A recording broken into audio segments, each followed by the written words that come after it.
नमस्कार, आपका जिला आपकी खबर में आप सभी का स्वागत है। मैं हूं बरखबरी। समाचारों में आगे बढ़ने से पहले सबसे पहले नजर आज की हेडलाइंस पर। प्रदेश भाजपा अध्यक्ष के लिए केंद्रीय राज्य मंत्री पंकज चौधरी का इकलौता नामांकन। प्रदेश अध्यक्ष बनना तय। आज प्रक्रिया पूरी करने के बाद होगी घोषणा।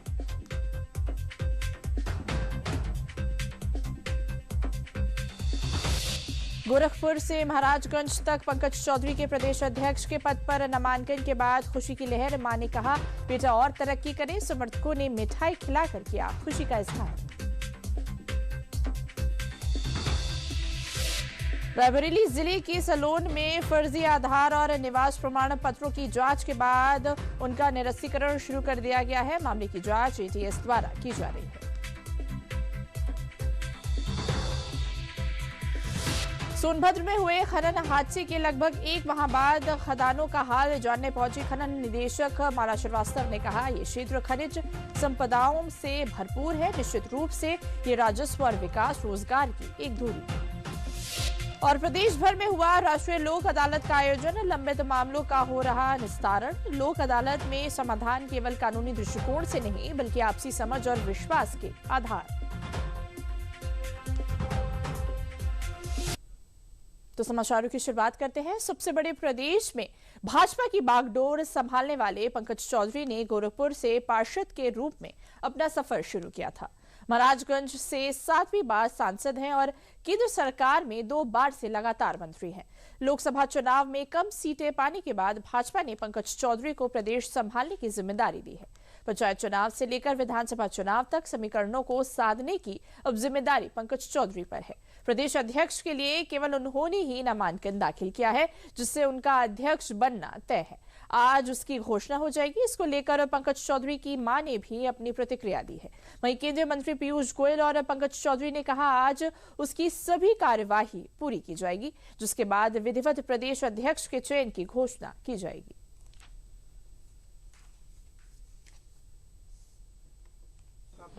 बनना तय माना जा रहा है। अब ये तो भैया पर्चा दाखिला हुआ है, 5 सेट में पर्चा दाखिला हुआ है और अभी स्क्रूटनिंग चल रही है और स्क्रूटनिंग के बाद जब कल घोषणा होगा तब मैं आगे और कुछ बताऊंगा आपको। निश्चित तौर से कोई पद बड़ा और छोटा नहीं होता। जो दायित्व मिलता है उस दायित्व को पार्टी का कार्यकर्ता होने के नाते पूरा तन मन धन से हम लोग उसको निभाते हैं।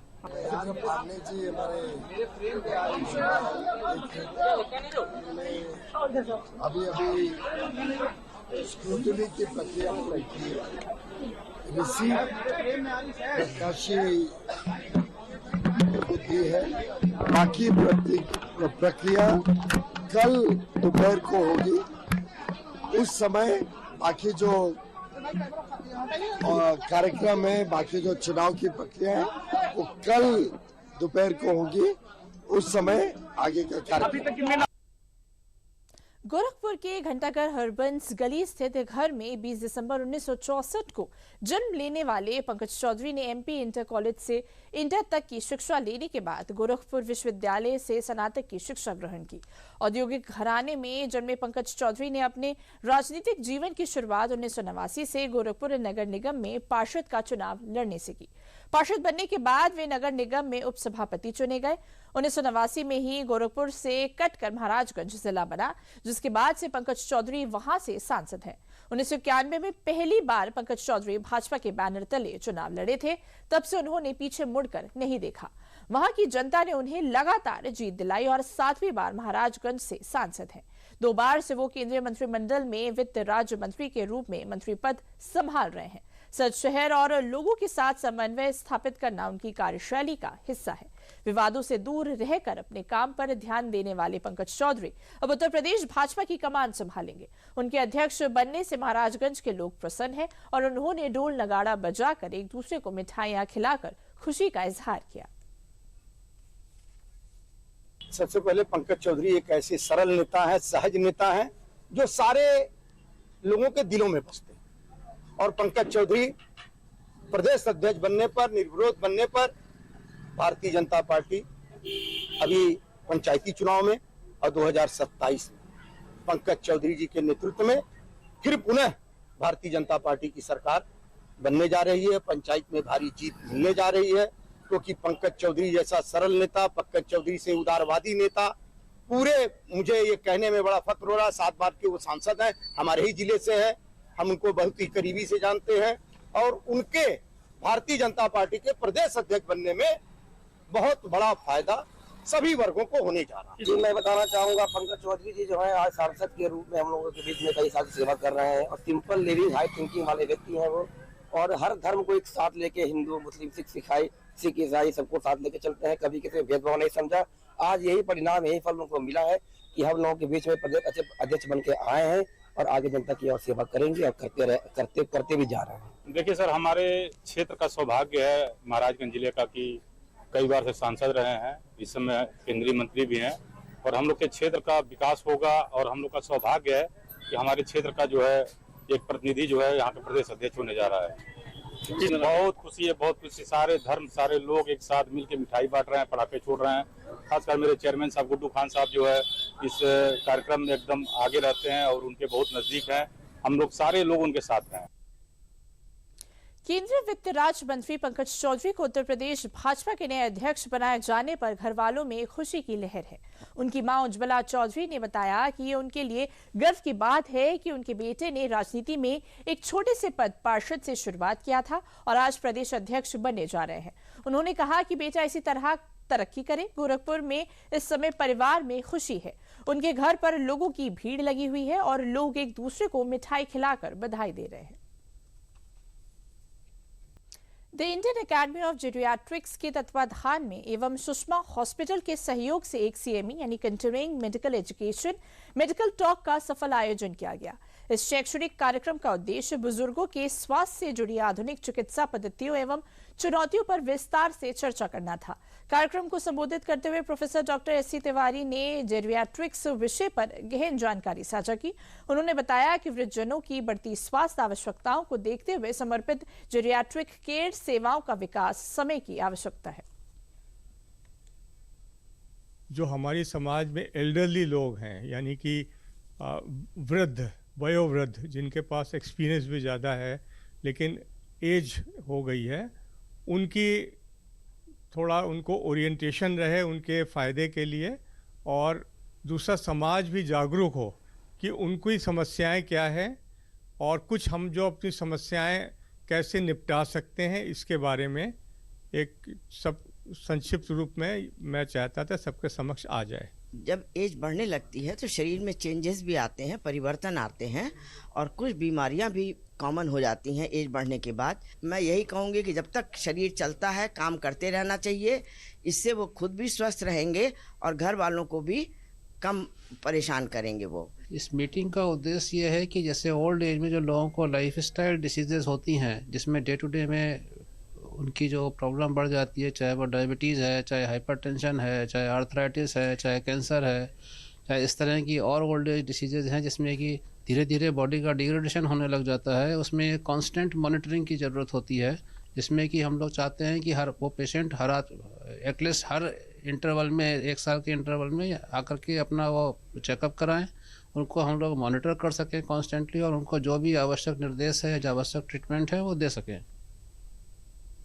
प्रदेश में रोहिंग्या और बांग्लादेशियों के खिलाफ चल रहे अभियान के तहत मुख्यमंत्री के निर्देशों का पालन किया जा रहा है।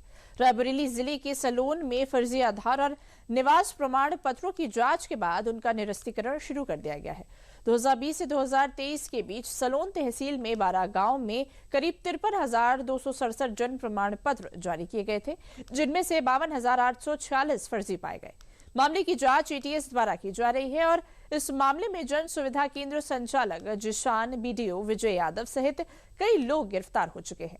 जिलाधिकारी हर्षिता माथुर ने बताया कि शासन स्तर पर जांच के बाद निरस्तीकरण की प्रक्रिया शुरू की गई है और अब तक 1000 से अधिक फर्जी प्रमाण पत्र निरस्त किए जा चुके हैं।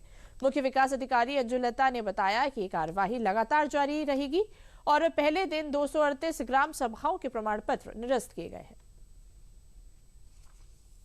यह प्रकरण विगत वर्ष 2024 में प्रकाश में आया था और तत्काल इसका गंभीरता से संज्ञान लेते हुए विस्तृत रूप से जांच की गई थी। जांच उपरांत जो दोषी व्यक्ति थे उनके विरुद्ध कार्रवाई की गई और प्राथमिकी भी दर्ज की गई। साथ ही साथ उनके समस्त कार्य क्षेत्र में जो बनाए गए फर्जी प्रमाण पत्र थे उनकी भी विस्तृत रूप से जांच की गई। जांचोपरांत जो जन्म प्रमाण पत्र फर्जी पाए गए थे उसके संबंध में जनपद स्तर से मुख्य रजिस्ट्रार बर्थ डेथ यानी कि महानिदेशक चिकित्सा स्वास्थ्य महोदय को एक अनुमति हेतु अनुरोध पत्र भी प्रेषित किया गया, जिसके माध्यम से ऐसे सभी प्रमाण पत्रों जो फर्जी पाए गए थे उनके निरस्तीकरण की कार्रवाई की अनुमति प्राप्त की गई। और वर्तमान में जो जनपद में कार्रवाई संचालित है वो ऐसे ही सभी फर्जी जन्म प्रमाण पत्र जो पाए गए थे उनके निरस्तीकरण के संबंध में की जा रही है। 12 ग्राम पंचायतों में ग्राम विकास अधिकारी की आईडी यूज करके फर्जी जन्म प्रमाण पत्र बनाए जाने का प्रकरण संज्ञान में आया था, जिस पर कार्रवाई करते हुए जिलाधिकारी महोदया द्वारा अप्रैल 25 में शासन को 52,846 जन्म प्रमाण पत्र निरस्त करने के लिए शासन को रिपोर्ट भेजी थी, जिसमें शासन स्तर से अनुमति प्राप्त हो चुकी है और उनके निरस्तीकरण की कार्रवाई की जा रही है। अभी तक जो स्थिति है उसमें जलालपुर में 7 जन्म प्रमाण पत्र निरस्त किए जा चुके हैं, गोपालपुर उर्फ अनंतपुर में 231 जन्म प्रमाण पत्र निरस्त किए जा चुके हैं और दुबन में 2 जन्म प्रमाण पत्र निरस्त किए जा चुके हैं और उसमें निरंतर कार्रवाई अभी चल रही है। सोनभद्र में हुए खनन हादसे के लगभग 1 माह बाद खदानों का हाल जानने पहुंची खनन निदेशक माला श्रीवास्तव ने कहा है कि ये क्षेत्र खनिज संपदाओं से भरपूर है। निश्चित तौर पर यह राजस्व देने वाला है, बल्कि विकास और रोजगार की एक धुरी भी है, लेकिन इसका अर्थ ये नहीं कि सुरक्षा के मानकों की अनदेखी कर इसका दोहन किया जाए। खनन निदेशक ने जिलाधिकारी बीएन सिंह और खनन विभाग की टीम के साथ मौके पर पहुंचकर कई खदानों का निरीक्षण कर जानकारी भी ली। देखिए, सेफ्टी पैरामाउंट है, इसमें कोई डाउट नहीं है और जो भी कार्य किए जाएं उनको जिम्मेदारी पूर्वक किया जाना। सभी पट्टाधारकों से भी हम लोगों का बिल्कुल ये हिदायत है। डीएम साहब ने भी अपने स्तर पे बैठक करके सबसे बात किया है और सबको ये सख्ती से बताया गया है कि सुरक्षा जो मानक हैं और जो नियम हैं उनका कड़ाई से पालन हो। भारत सरकार का रायबरेली में प्रमुख सचिव पिछड़ा वर्ग कल्याण सुभाष चंद्र शर्मा की अध्यक्षता में फ्लैगशिप योजनाओं, विकास कार्यों व कानून व्यवस्था की समीक्षा की। बैठक में प्रधानमंत्री आवास की समीक्षा करते हुए निर्देश दिए गए कि स्थायी पात्रता सूची तैयार करवाते समय यह सुनिश्चित कराया जाए कि सर्वे में किसी भी पात्र लाभार्थी का नाम छूटने ना पाए। प्रधानमंत्री किसान सम्मान निधि योजना में 100% पात्र किसानों को योजना का लाभ दिया जाए।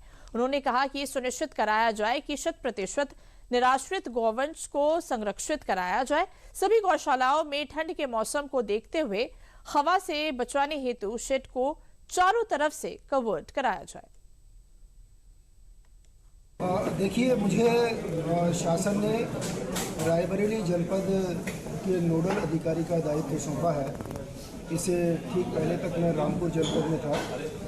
हम लोगों को निर्देश ये दिए जाते हैं कि जनपद के माननीय जो प्रभारी मंत्री हैं उनके द्वारा समय समय पर किए गए निरीक्षणों की आख्याओं का हम कंप्लायंस सुनिश्चित करवाएं, अनुपालन आख्या तैयार कराएं, सीधे जो संबंधित विभाग हैं जिससे संबंधित कोई बिंदु होता है उस पर चर्चा हो, कोई समस्या होती है उसका समाधान भी कराते हैं।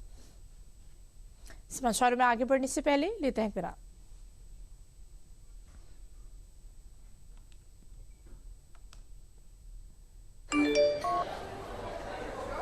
वीडियो लाइक करने के पैसे मिलेंगे।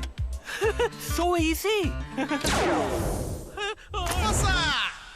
अनजान लिंक्स पर क्लिक मत कीजिए। आरबीआई कहता है जानकार बनिए, सतर्क रहिए। समाचारों में आगे बढ़ते हैं। मुख्यमंत्री सामूहिक विवाह का आयोजन मेजर रंजीत सिंह विश्वविद्यालय भोजपुर के प्रांगण फर्रुखाबाद में किया गया, जिसमें जिलाधिकारी आशुतोष कुमार द्विवेदी, जिला पंचायत अध्यक्ष सुश्री मोनिका यादव, विधायक अमृतपुर सुशील शाक्य, जिलाध्यक्ष भाजपा फतेह चंद्र वर्मा सहित अन्य अनेक नेताओं व अधिकारियों ने भाग लेकर नव दंपतियों को आशीर्वाद देकर उनके उज्जवल भविष्य की कामना की है। जिलाधिकारी सहित अनेक जनप्रतिनिधियों, अधिकारियों सहित पंडितों की सहायता से विवाह संपन्न कराए गए। कुल 438 विवाह में से 8 जोड़ों का काजी शहर ने निकाह पढ़ाया।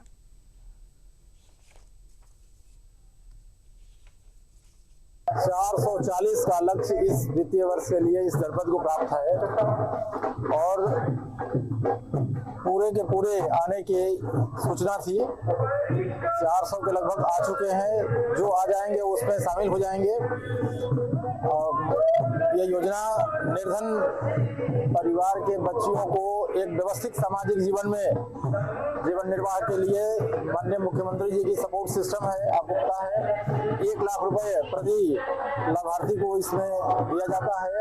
और 17-18 फाइनेंशियल ईयर से शुरू हुआ 29 से 17 निर्धन बच्चियों का विवाह सामूहिक समारोह में हुआ है। इस जनपद में लगभग 14 करोड़ 87 लाख रुपए उसमें व्यय हुए हैं। मथुरा के वृंदावन में हिंदी सिनेमा के दिग्गज अभिनेता धर्मेंद्र के सम्मान में श्रद्धांजलि सभा का आयोजन किया गया। इस मौके पर मथुरा की सांसद हेमा मालिनी, उत्तर प्रदेश के कैबिनेट मंत्री लक्ष्मी नारायण चौधरी, फिल्म निर्देशक अनिल शर्मा और अन्य गणमान्य व्यक्तियों ने धर्मेंद्र के योगदान को सराहा। सभा में मौजूद लोग उनके गीतों और संवादों को याद कर उन्हें श्रद्धांजलि अर्पित करते हुए उनके आदर्शों को अपनाने का संकल्प लिया। धर्मेंद्र जी के जाने से सिने जगत के एक युग का अंत हुआ है। धर्मेंद्र जी जीवन में जिस क्षेत्र में भी गए, चाहे वो पहलवानी में गए, चाहे वो राजनीति में गए, चाहे वो सिने जगत में गए, वो जहाँ भी गए वो प्रथम नंबर और अव्वल नंबर पे रहे। धर्मेंद्र जी का जीवन एक मार्गदर्शक है ग्रामीण बच्चों के लिए। एक गांव में पैदा होने वाला बच्चा भी एक हिंदुस्तान में बम्बई जैसे शहर में जाके प्रथम नंबर पे अपनी ख्याति प्राप्त कर सकता है। धर्मेंद्र जी हमेशा हमारी यादों में बने रहेंगे। धर्मेंद्र जैसा हीरो न आया है न आएगा, और बस हम सबकी श्रद्धांजलि है उनके लिए, और हम उनको हमेशा मिस करते हैं, लेकिन वो हमारे दिलों से कभी बाहर नहीं जा सकते। हाँ जी, बस बहुत बहुत धन्यवाद आपका, और बस उनकी फिल्मों को और उनकी यादों को अपने दिल में रखें, और बस यही कह सकता हूँ। मैं कभी धर्मेंद्र जी से मिला नहीं हूँ, लेकिन हेमा जी के माध्यम से मैंने जितना उनको जाना है, उन्होंने अपने क्षेत्र में, और अपने क्षेत्र में नहीं राजनीतिक क्षेत्र में भी उन्होंने देश और धर्म के लिए बहुत बड़ा कार्य किया है। गीता में कहते हैं नैनम छिदन्ति शस्त्राणि नैनम दहति पावका। आत्मा तो अजर अमर है, शरीर जलता है, शरीर मिटता है, शरीर आता है, आत्मा का कभी कुछ नहीं होता। आत्मा तो अजर अमर है, परंतु इस संसार में दौलत वो नहीं है जो हम लोग ईंट बंगला और ये बड़े बड़ी गाड़ी घोड़ा इन सब को इकट्ठा करते हैं। सबसे बड़ा जो धन है वो है यश। आपके जाने के बाद कितने लोग आपको याद करते हैं, आपने अपने क्षेत्र में कितना काम किया, आपने धर्म के लिए देश के लिए क्या काम किया, जिसके आपके जाने के बाद भी लोग अगर आपको याद करें तो समझ लीजिए कि आप धनवान हैं। धर्मेंद्र जी की शोक सभा में सम्मिलित हुआ हूँ जो हेमा जी के द्वारा यहाँ रखी गई है। देखिए, धर्मेंद्र जी जो है कोई साधारण अभिनेता नहीं थे, एक युग समाप्त हो गया धर्मेंद्र के साथ में, और वास्तव में वो जितने बड़े अभिनेता थे उतने ही अच्छे व्यक्तित्व के व्यक्ति थे। वो बहुत अच्छे इंसान थे। उनके अंदर जो है जो सरलता, सहजता, मधुरता थी, विनम्रता थी, एक अपनापन था। वो कहना चाहें कि he was loving and affectionate person, ऐसे व्यक्ति थे वो। और उन्होंने जितनी फिल्में दी हैं, सीता गीता शोले जैसी सुपरहिट फिल्में, उनके व्यक्तित्व के सामने जो सुपरस्टार की पदवी होती है वो भी बौनी पड़ती थी। गाजीपुर जनपद न्यायालय में राष्ट्रीय लोक अदालत का शुभारंभ जनपद न्यायाधीश धर्मेंद्र कुमार पांडे ने किया। इस अवसर पर कुल 1,24,075 मामलों का निस्तारण किया गया। लोक अदालत के माध्यम से वादकारी और अधिकारियों दोनों का समय, श्रम और धन की बचत होती है। लंबित मामलों का त्वरित निस्तारण होता है। यूनियन बैंक ऑफ इंडिया के सहायक महाप्रबंधक संजय कुमार सिन्हा ने बताया कि उनके बैंक के 15 से 20,000 मामले निस्तारित किए गए और मृत केसीसी ऋण धारकों को नो ड्यूज प्रमाण पत्र प्रदान किया गया, जिससे उनके परिजनों को भविष्य में ऋण प्राप्त करने में सुविधा होगी। माननीय उच्चतम न्यायालय के दिशा निर्देश के अनुसार राष्ट्रीय लोक अदालत का आयोजन किया गया है। यह इस साल का अंतिम लोक अदालत है। इसमें सिविल के मामले, वैवाहिक वाद, मोटर क्लेम के केसेज, बिजली के केसेज, बैंक के वाद एवं छोटे मोटे जो झगड़े होते हैं उनके मामले निपटाए जा रहे हैं सुलह समझौता के आधार पर। यूनियन बैंक में इस जिले में हम लोगों ने लगभग 18 से 20 हजार मामलों का ये किया संज्ञान में लिया है, लेकिन कम से कम उसमें हम लोग को उम्मीद है कि 5 से 7 हजार मामले सेटल कर दिए जाएंगे। फिरोजाबाद न्यायालय में राष्ट्रीय लोक अदालत का उद्घाटन प्रशासनिक न्यायमूर्ति श्री जसप्रीत सिंह, उच्च न्यायालय लखनऊ खंडपीठ इलाहाबाद द्वारा मां सरस्वती के चित्र पर माल्यार्पण व दीप प्रज्वलित करते हुए किया गया। न्यायमूर्ति द्वारा जनपद न्यायालय परिसर की नवनिर्मित बंदी हवालात का उद्घाटन किया। कार्यक्रम के अवसर पर प्रशासनिक न्यायमूर्ति जसप्रीत सिंह ने अपने संबोधन में कहा कि लोक अदालत की सबसे बड़ी विशेषता यह है कि इसमें समाधान केवल कानूनी दृष्टिकोण से नहीं बल्कि आपसी समझ और विश्वास के आधार पर होता है, जो लंबे समय तक टिकाऊ और व्यवहारिक रहता है। उन्होंने कहा कि न्यायालय का उद्देश्य केवल वादों का निस्तारण करना नहीं बल्कि समाज में शांति और समरसता स्थापित करना भी है। लोक अदालत के अवसर पे मुझे फिरोजाबाद आने का मौका मिला। जज साहब ने आमंत्रित करने से मुझे भी एक मौका मिला इस व्यवस्था को देखने का। और लोक अदालत इसका भाव ये है कि न्यायालय जो है लिटिगेंट तक जाता है।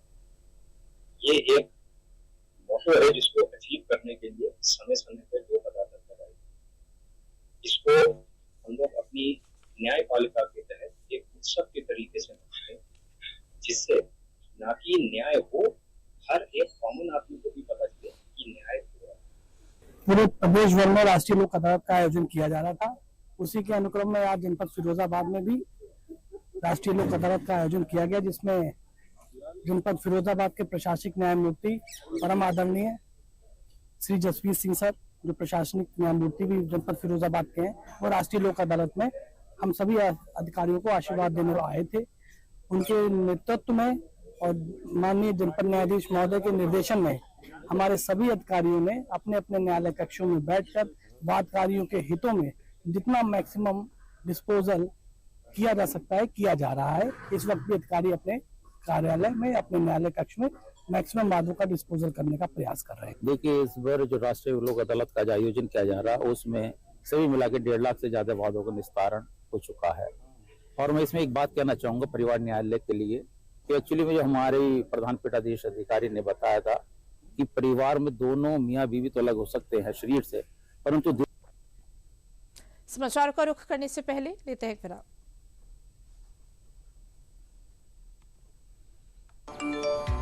कम ब्याज पे लोन चाहिए, वो भी ऐप से। वाह, अनजान ऐप से बचें। आरबीआई कहता है जानकार बनिए, सतर्क रहिए। समाचार का रुख करते हैं। बलरामपुर की राष्ट्रीय लोक अदालत में 6318 वादों का निस्तारण किया गया।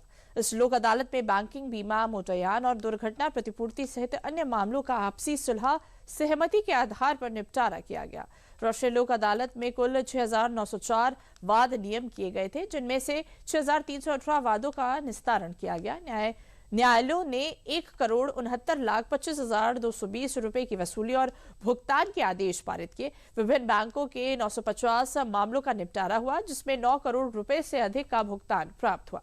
जिला विधिक सेवा प्राधिकरण के सचिव अतुल कुमार नायक ने कहा कि इस प्रक्रिया से न्यायालयों में मुकदमों का बोझ कम होता है और लंबित मामलों का समाधान भी होता है।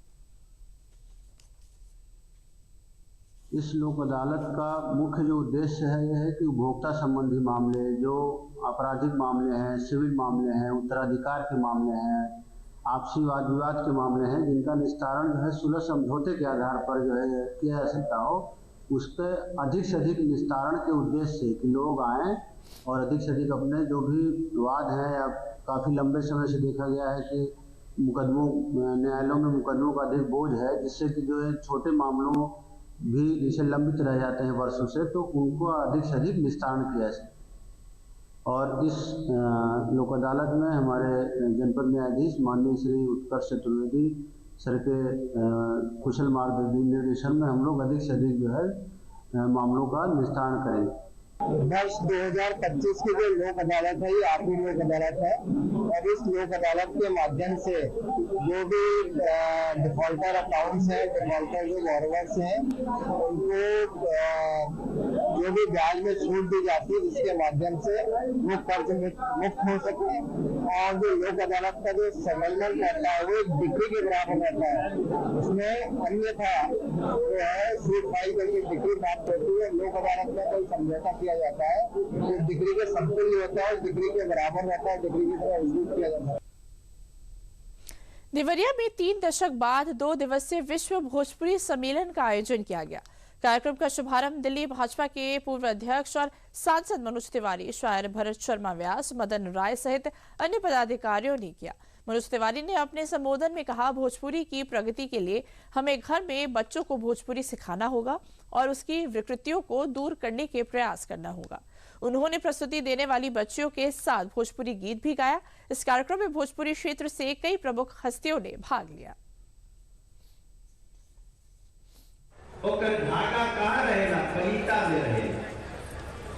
हमनी के कितनो विकास हो जाए, देवरिया के जे बहुत समर्थ लोग बाटे, वो चाहे कितनो बड़गुड़ान होके, भोजपुरी खातिर आपन थोड़ा थोड़ा योगदान जरूर होके।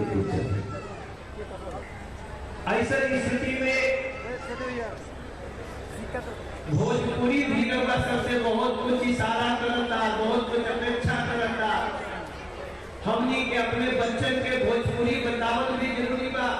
आप भोजपुरी खाली भाषा नहीं थे, भोजपुरी के हम समझता नहीं, हमनी के वो संस्कृति बाटे भोजपुरी। जनपद में आयोजित राष्ट्रीय लोक अदालत के माध्यम से कुल 180 प्रकरणों का निस्तारण किया गया। मिशन शक्ति 5.0 के तहत 40 दंपतियों ने आपसी सहमति से अपने वैवाहिक विवादों का समाधान किया और पुनः साथ जीवन शुरू करने का निर्णय लिया। राष्ट्रीय लोक अदालत न केवल लंबित मामलों को निपटाने में सहायक साबित हो रही है, बल्कि इससे संबंधित पक्षों को मानसिक, सामाजिक और आर्थिक राहत भी मिल रही है। न्यायाधीश और पुलिस अधिकारियों द्वारा की गई काउंसलिंग के कारण 40 परिवार पुनः एकजुट हो सके। सभी दंपतियों को फूल माला और उपहार देकर उनके उज्जवल भविष्य की कामना की गई। इस सकारात्मक पहल से अनेक परिवारों में खुशियां लौट आई। राष्ट्रीय लोक अदालत का आयोजन पूरे भारतवर्ष में आज किया जा रहा है, जिसका मुख्य उद्देश्य यह है कि वादकारियों को अधिक से अधिक लाभ पहुंचाना, चाहे वह दीवानी न्यायालय के मुकदमे हो, बैंक के मुकदमे हो, बिजली के मुकदमे हो, किसी भी तरीके के मुकदमे जो उनके आज यहाँ पर लगे हुए हैं, उसमें उन्हें ज्यादा से ज्यादा लाभ पहुंचाने का उद्देश्य हमारा रहता है, ताकि वे अपने वादों का निस्तारण कराकर यहाँ से खुशी खुशी अपने जाए। पारिवारिक न्यायालय कोर्ट में माननीय न्यायाधीश महोदय व वरिष्ठ पुलिस अधीक्षक महोदय जनपद आजमगढ़ के नेतृत्व में 40 परिवारों का पुनर्मिलन कराया गया व इस दौरान उन्हें उपहार स्वरूप भेंट देकर उनके अग्रिम भविष्य की शुभकामनाएं दी गई व 40 प्रकरणों का सफल निस्तारण कराया। तो समाचारों में अभी के लिए बस इतना ही। मुझे दीजिए इजाजत। नमस्कार।